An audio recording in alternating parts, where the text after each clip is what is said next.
Kita akan belajar kembali kepada firman Tuhan. Kita akan mau fokus pada tujuan Tuhan dalam hidup kita. Karena di dalam kehidupan kita ini seringkali dibelokkan dengan hal-hal, dengan kejadian-kejadian yang terjadi, dengan semua keinginan hawa nafsu kita, dengan semua persoalan, dengan semua tantangan yang kita hadapin, sehingga kita seringkali tanpa disadarin sudah jauh dari hadapan Tuhan. Padahal kita harusnya ngerti tujuan akhir kita adalah bersama Tuhan, memerintah bersama Tuhan, tinggal bersama Tuhan. Yesus menjadi sumber kita, mata kita, hati kita, pikiran kita, perasaan kita harusnya fokusnya pada pribadi Kristus.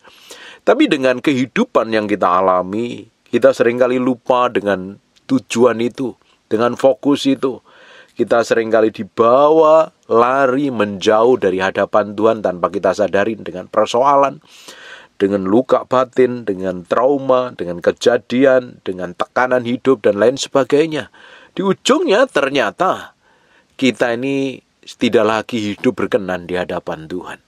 Memang dosa itu sebenarnya melenceng dari tujuan Tuhan. Karena apa?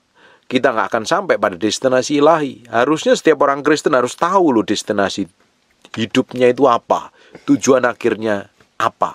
Hanya banyak orang fokus selama tinggal di dunia, hanya melakukan segala sesuatu, tapi bukan fokus kepada tujuan Tuhan. Kalau kita ngerti tujuan Tuhan dalam kehidupan kita, kita tahu maksud Tuhan dalam hidup kita, kita tahu kita tinggal di bumi ini harus ngapain, harus melakukan apa, harus bekerja seperti apa, harus bersikap seperti apa yang Tuhan mau. Harus memutuskan seperti apa dan bagaimana. Karena hidup kita serahkan sama Tuhan, kita dipimpin berjalan setiap hari berjalan bersama Tuhan. Dan tentunya kita menggenapi visi Tuhan di muka bumi ini. Bukan ngikutin apa yang kita mau sendiri, ngikutin kehendak kita sendiri, kita ngikutin kehendak Tuhan. Dan di ujungnya pasti untuk kemuliaan nama Tuhan.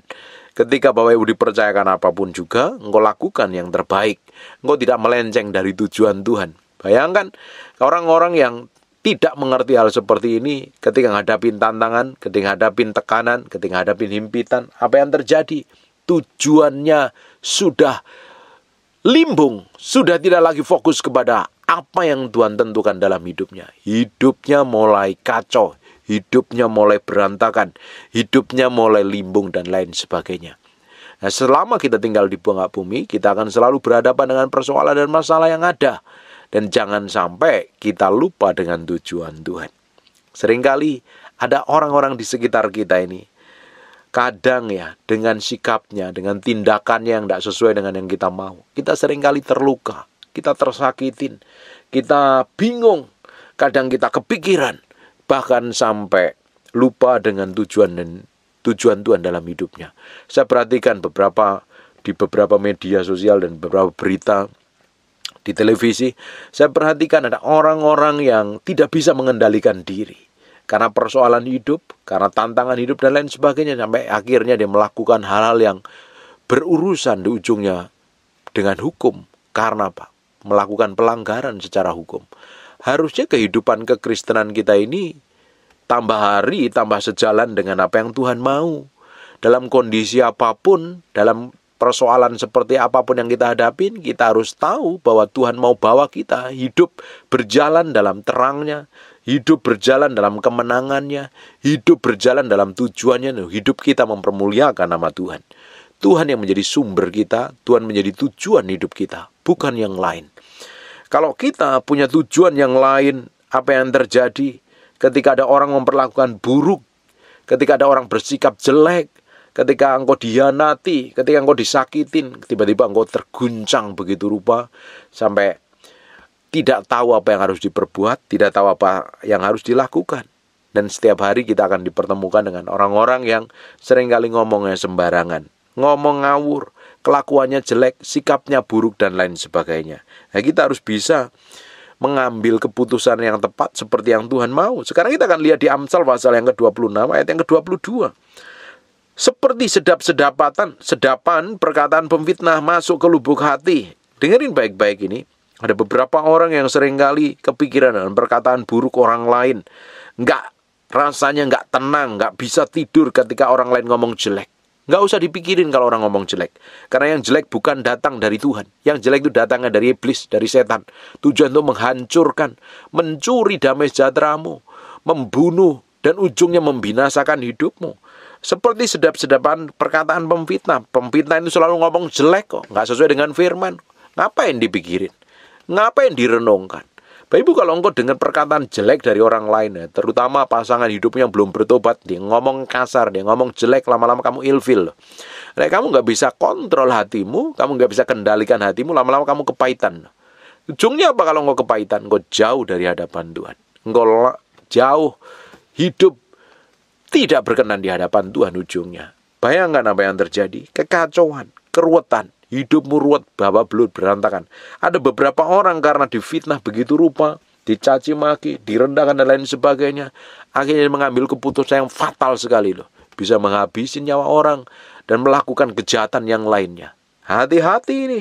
Jangan pernah dengar perkataan buruk orang lain. Anggap saja orang ngomong buruk itu, kita ibaratkan anjing mengonggong kafilah berlalu. Tidak usah didengerin. Kita mau dengar yang baik, sedap didengar, patut dipuji, disebut kebajikan kok. Kita mau ngomongin yang baik. Kita mau didapati menjadi orang yang berkenan di hadapan Tuhan.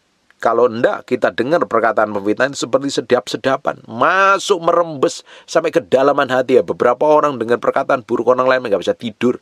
Sampai kepikiran, sampai sakit, sampai kesel, benci, dendam, dan lain sebagainya. Kita yang ngerti kebenaran ketika ada orang ngomong buruk, tolak dalam nama Yesus. Kita mau ngomong yang baik, kita mau dengar yang baik, yang sedap dengar, yang patut dipuji, yang disebut kebajikan. Kita nggak mau ngomongin yang jelek, kita nggak mau ngomongin yang buruk. Kita mau hidup sejalan seperti yang Tuhan mau. Kita mau hidupin kebenaran, kita mau jalan dalam kebenaran. Kita nggak mau hidup konyol, hanya terpengaruh perkataan buruk orang lain. Kita ngerti tujuan Tuhan apa dalam hidup kita kok. Jangan sampai kita tergoncangkan gara-gara perkataan orang, akhirnya tujuan Tuhan tidak tergenapi dalam kehidupan kita karena kita marah, reaksi kita jelek, reaksi kita salah. Buat apa? Tidak ada gunanya sama sekali. Seperti pecahan periuk bersalutkan perak, demikianlah bibir manis dengan hati yang jahat. Makanya saya bilang, apa yang keluar dari hati kita itu akan memancar keluar lewat perkataan kita. Tergantung yang di dalam hati kita itu isinya apa. Kalau di dalam hatimu isinya kebenaran, yang memancar dari hidupmu juga kebenaran. Tapi memang ada orang yang mulutnya manis tapi hatinya jahat, tetap akan kelihatan kok. Kemunafikan dan kepalsuan hidup kita itu nggak bisa ditutupin, akan terlihat kok.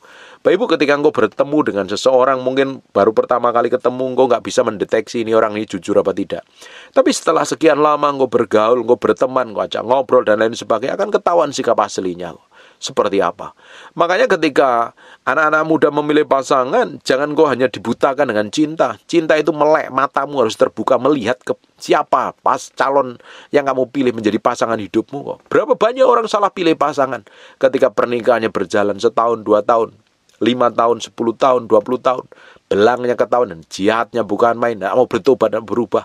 Engkau tidak menikmati surga di muka bumi, engkau justru menikmati neraka di muka bumi. Karena engkau salah pilih pasangan. Makanya harus dilihat dulu seseorang itu karakternya seperti apa ketika engkau mau tetapkan jadi pasangan hidupmu. Bukan hanya modal paras cantik, paras ganteng, punya duit dan lain sebagainya. Kalau hatinya busuk dan nyakitin sepanjang umurmu, buat apa? Tidak ada gunanya sama sekali. Kita akan lihat ya, ada orang-orang di sekitar kita ini memang kadang ada orang munafik, kelakuannya buruk, kelakuannya penuh kepalsuan, dan hidup dengan dua muka yang berbeda. Kadang mukanya malaikat, ternyata di baliknya mukanya iblis. Ada orang-orang seperti itu, kalau ngomong manis, orang kalau selalu ngomong manis terus itu perlu dicek loh. Jangan-jangan tujuannya ini orang punya maksud busuk dan jahatnya luar biasa. Jadi kita mau jadi orang yang punya integritas. Apa yang di dalam diri kita ya manifestasi keluar tubuh kita. Jangan sampai malah kita ini menjadi orang yang penuh dengan kepalsuan hidup. Nah, kita ngomong A, yang di hati ya harusnya A. Kalau kita ngomong B, yang di hati harus B. Jangan kita ngomong A, tapi yang di hati adalah Z. Ya, ujungnya kita akan didapati menjadi orang yang tidak bisa dipercaya sama sekali. Hatinya jahat, bibir bisa manis, kalau hati jahat tidak ada gunanya sama sekali. Jadi batu sandungan. Kita jadi orang percaya sebagai anak Tuhan, ya, percaya Yesus Kristus Tuhan dan Raja dalam hidupmu, kamu harus punya integritas dari perkataan bibirmu. Kalau bisnis ya harus jujur, karena ketika bisnis yang dipegang adalah perkataanmu, tindakanmu, punya integritas.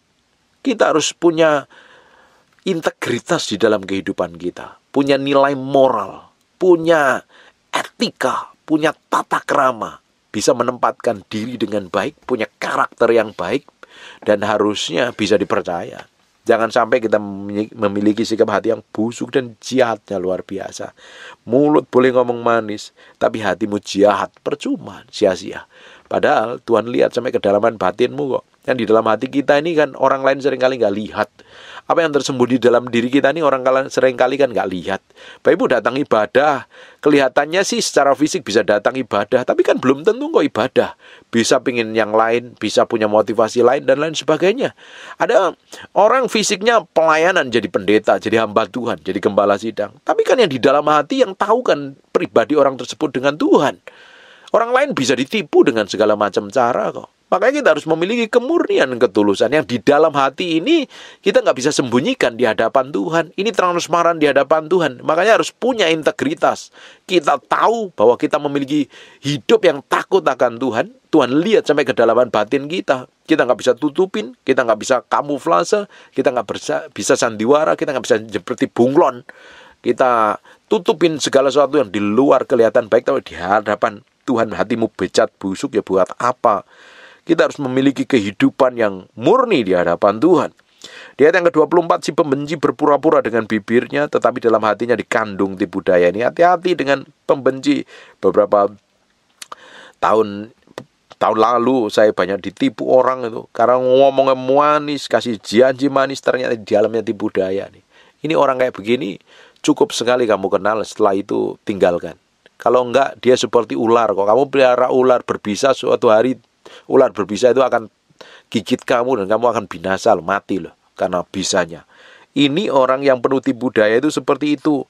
Bisa mulutnya manis, bibirnya manis, tapi hatinya tipu daya. Makanya kalau ia ramah, janganlah percaya kepadanya, karena 7 kekejian di dalam hatinya. Walaupun kebencian diselubungi tipu daya, kejahatannya akan nyata dalam jemaah. Bapak Ibu, semua dosa yang kita perbuat ini, kalau kita nggak beresin di hadapan Tuhan, suatu hari akan ditelanjangin. Apa yang kita perbuat secara diam-diam dan seakan-akan orang nggak pernah tahu, suatu hari akan di-broadcast Tuhan di depan umum loh. Bapak Ibu melakukan apa? Dosa apapun, hari ini meski akuin dosamu dan bertobat di hadapan Tuhan. Mulai balik, sungguh-sungguh hidup sama Tuhan. Saya perhatikan ada beberapa orang yang hidupnya kacau, keluarganya berantakan, hidup dalam perzinahan, hidup dalam perselingkuhan. Koreksi dirimu, pelajarin semua kelemahanmu, kekuranganmu, datang sama Tuhan, mulai berubah. Kalau enggak, suatu hari dosa akan diungkapkan di depan umum. Alkitab katakan kok, perhatikan ya, walaupun kebenciannya diselubungi tipu daya, kejahatannya akan nyata dalam jemaah. Dosa itu kita nggak bisa sembunyikan di hadapan Tuhan. Alkitab katakan, kemana aku dapat pergi menjauhin rohmu? Aku pergi ke ujung laut, ke ujung bumi engkau ada. Aku pergi ke dunia orang mati engkau ada. Ke ujung langit engkau ada. Kemanapun engkau ada. Karena Tuhan benar-benar this real. Dia menyertai dan tinggal bersama kita. Tidak ada yang bisa kita sembunyikan tuh. Tapi bodohnya manusia seringkali nipu Tuhan. Bersikap kelihatan baik, di hatinya busuk. Apakah Tuhan tidak lihat? Tuhan lihat. Semua sikapmu, semua kelakuanmu yang busuk dan jelek itu Tuhan lihat dan Tuhan perhatikan. Dan justru harusnya kita jadi orang Kristen hidup transparan di hadapan Tuhan. Apa yang di mulut, yang di hati kita. Kalau kita hari ini didapatin menjadi orang yang busuk dan jahat, kelakuan kita jelek, hidup dalam dosa, hidup dalam kepahitan, hidup dalam perzinahan, ya bertobat, berubah, balik sama Tuhan, hidup jalan sama Tuhan.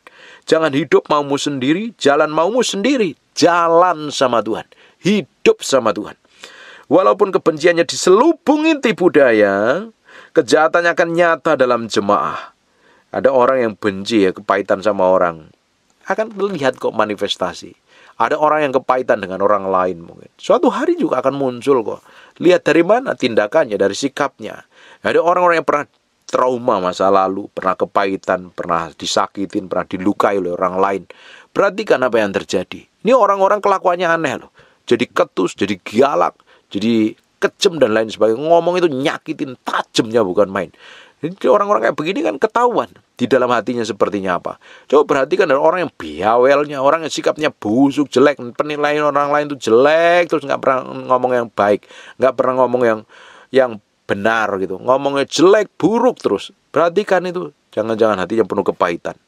Nah, nggak mungkin dong kalau di dalam hatinya itu mengalir airan kehidupan yang manis. Keluar dari bibirnya pahit. Nggak mungkin kalau di dalam hatinya manis ya keluar yang manis. Kalau di dalam hatinya pahit yang keluar dari lidah bibirnya ya pahit. Selidikin saja. Jangan sampai kalau setiap hari nih dalam mulutmu perkataannya jelek terus, negatif terus, pikiranmu busuk terus. Coba cek hatimu. Kalau busuk, bertobat sama Tuhan.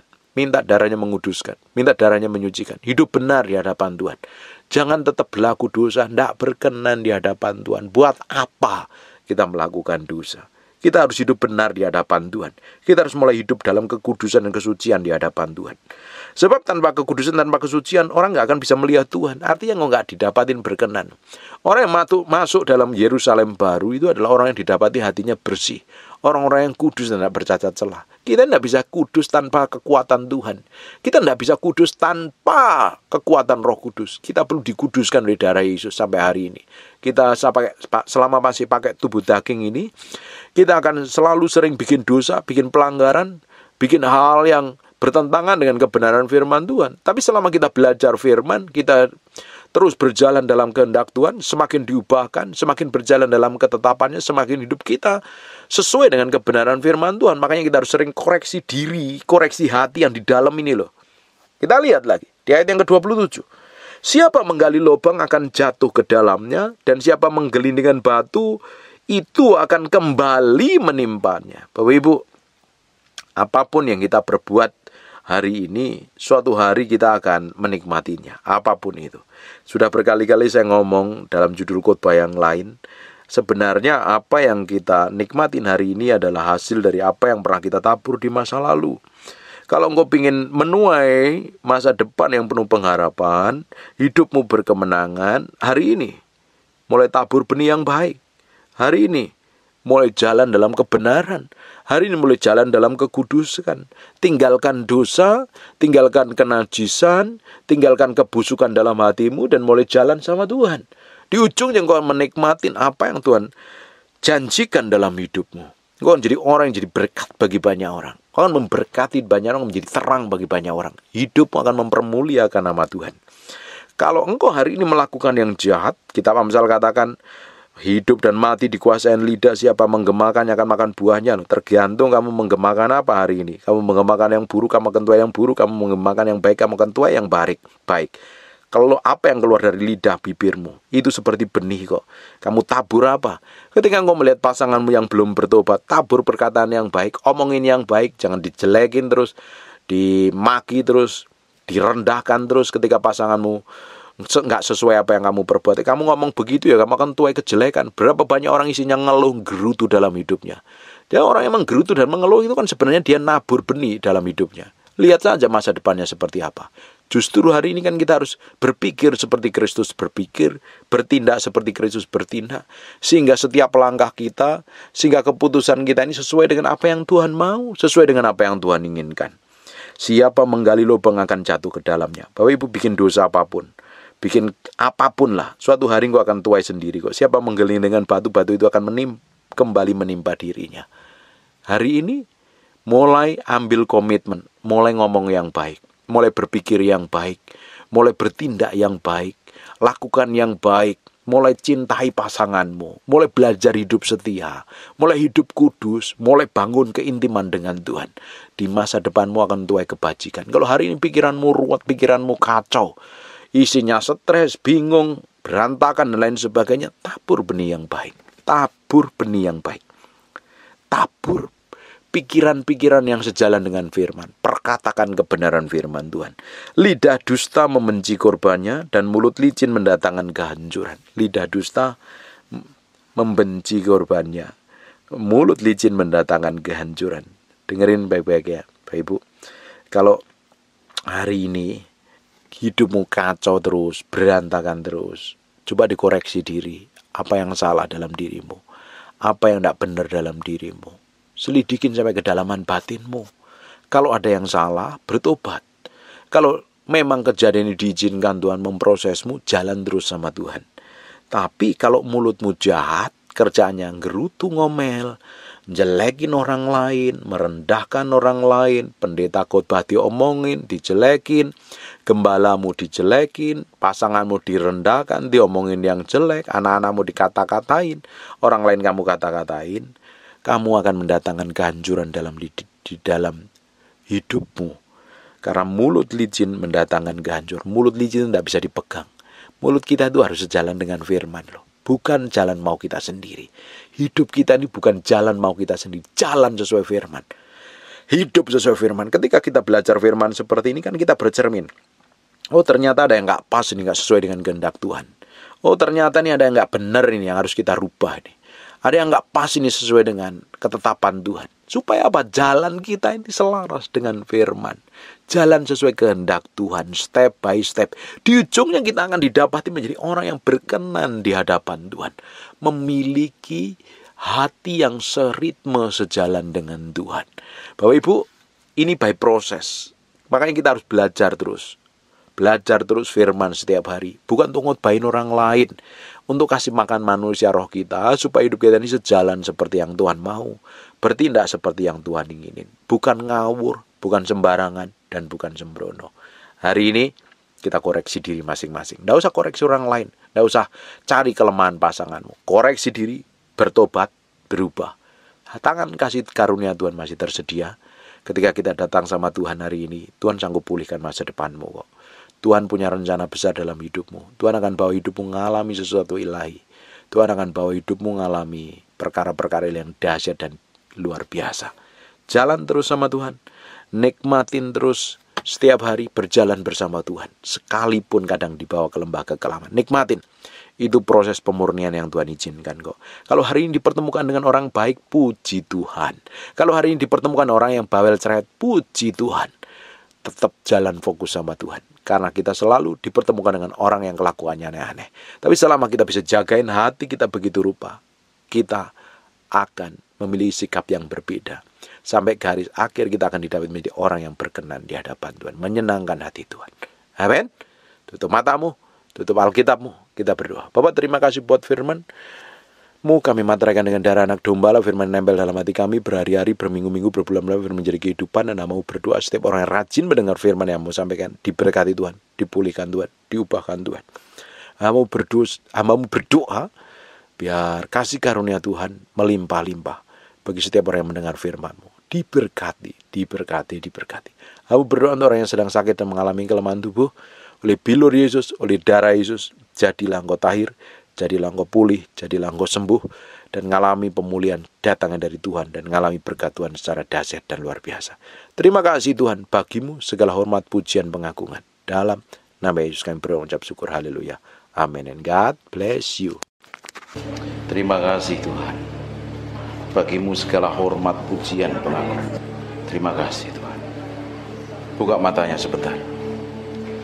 Siapa yang ingin datang ibadah, pingin ngalami Tuhan, pingin ketemu Tuhan, HP-mu meski di silent dulu. Kita meski respect dan hormat akan hadirat Tuhan. Amin. Dari kerinduan Bapak Ibu, rasa haus dan laparmu pingin ketemu Tuhan. Bukan hanya sekedar datang ibadah, tapi engkau ingin ketemu Tuhan. Nah, Tuhan akan manifestasikan kuasanya. Amin. Tutup matamu. I just want to praise you.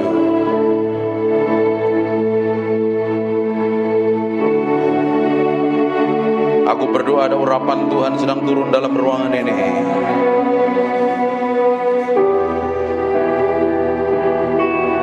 Jamah setiap orang yang haus dan lapar akan Tuhan. Angkat tanganmu dua-dua.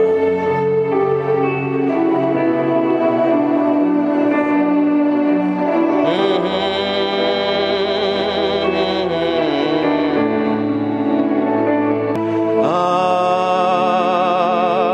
just want to pray.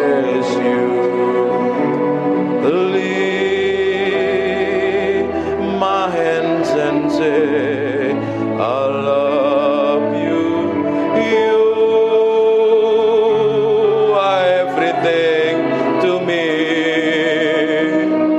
and I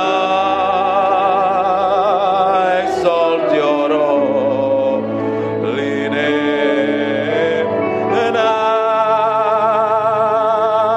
exalt your holy name, and I exalt your holy name, Most High. I just want to praise you. I just want to praise you. I just want to praise you. Ralabakat. Aku berdoa setiap orang dalam ruangan ini, biar Engkau sendiri yang jamah Tuhan siang hari ini. Aku berdoa ada orang raus dan lapar akan Tuhan, sedang dilawat Tuhan dalam nama Yesus Kristus. Aku lepaskan urapan itu turun dalam nama Yesus Kristus. Ike poko nomontoko. Di ruangan sebelah aku berdoa ada penguarapan turun. Tutup matamu. Ada kuasa Allah sedang mengalir dalam ruangan sebelah dalam nama Yesus Kristus. Repoko sendo nomotoko robota papa nementere bete bebe neme pipiana mata. Inna mata karala bashende begede moto. Inomotoko ronomoto. Nikmatin Tuhan. Aku berdoa ada gelombang yang kuat mengalir dalam ruangan ini. Gelombang itu turun mengalir menjamah setiap orang yang ada dalam ruangan ini. Aku berdoa sekarang juga urapan itu turun in Jesus name.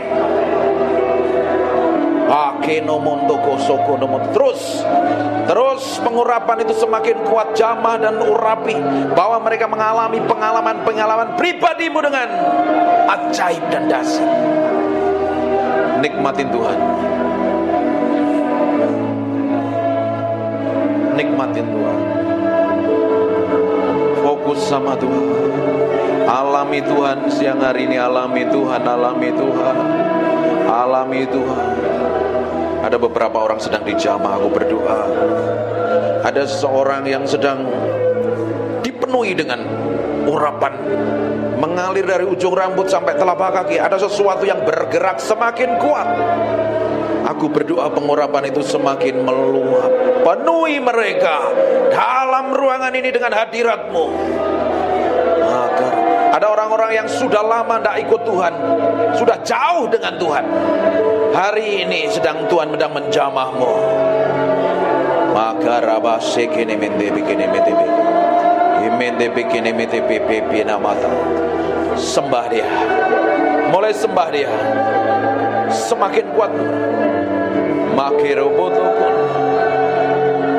Seperti gelombang mengalir dalam ruangan ini, memenuhi orang-orang yang haus dan lapar akan hadirat-Mu.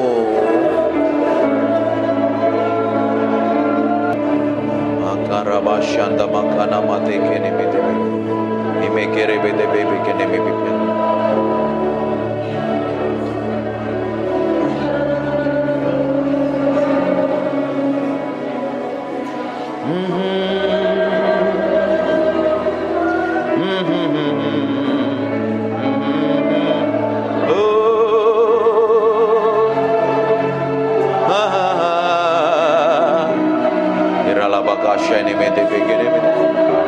Ini bagian-Mu Tuhan, Engkau sedang menjamah umat-Mu. Buat sesuatu yang spesial pagi hari ini.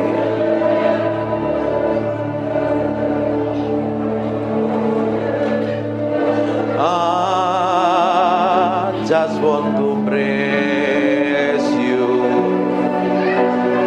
Lift my hand. I love you. You are everything to me, and I exalt your holy name, and I exalt your holy name, and I exalt your holy name, Most High. Terima kasih Tuhan. Biar pengurapan-Mu tetap hadir dalam ruangan ini. Kami hormati Engkau, kami hargai Engkau. Engkau yang layak dipuji dan disanjung. Di pengurapan-Mu, roh hikmat, wahyu dan pengertian tetap tinggal di antara kami. Dalam nama Yesus. Haleluya. Amin. Silakan duduk kembali. Breathe upon me. Come breathe upon me, breath of God. Matiin handphone. Breathe upon me, Spirit of the Lord, as I lift my hand in surrender to your name, Most High. I'm yielding to your Spirit, walking in your love. Jesus, I adore. Jesus, I adore. Ada anak kecil bisa di kamar sebelah, ruangan sebelah. Jesus, I adore your holy name. Breathe upon me, breath of God. Breathe upon me, Spirit of the Lord, as I lift my hand in surrender to your name, Most High. I'm yielding to your Spirit, walking in your love. Jesus, I adore. Jesus, I adore. Jesus, I